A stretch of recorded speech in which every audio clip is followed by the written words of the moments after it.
welcome to today's On This Day in Tudor History. I'm Claire Ridgway, founder of the Anne Boleyn Files and Tudor Society websites, and also author of several history books, including this one, On This Day in Tudor History, from which I'm going to read an excerpt today.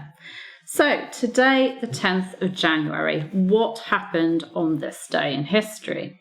Well, we're going to go back to 1480 today, and something that happened outside of England, but which is linked to the Tudors. On the 10th of January 1480, Margaret of Austria, Princess of Asturias and Duchess of Savoy, was born to her parents Maximilian of Austria and Mary of Burgundy. Margaret was their second child and was named after her maternal step-grandmother, Margaret of York, Duchess of Burgundy, and third wife of Charles the Bold, Duke of Burgundy. When she was just 2 years old, Margaret was promised in marriage to Louis XI's son, Charles the Dauphin, and so was sent to France to be educated and to be prepared for her role as Queen Consort.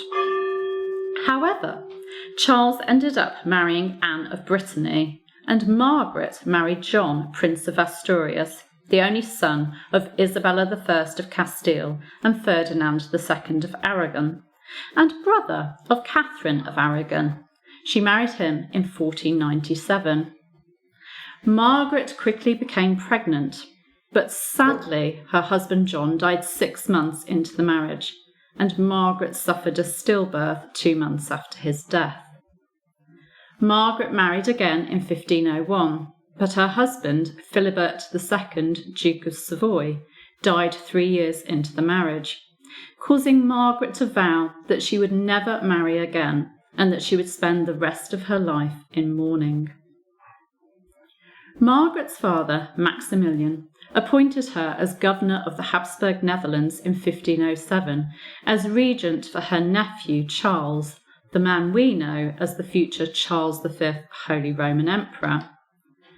When Charles came of age in 1515, he took her title away, but then settled it on her again in 1519.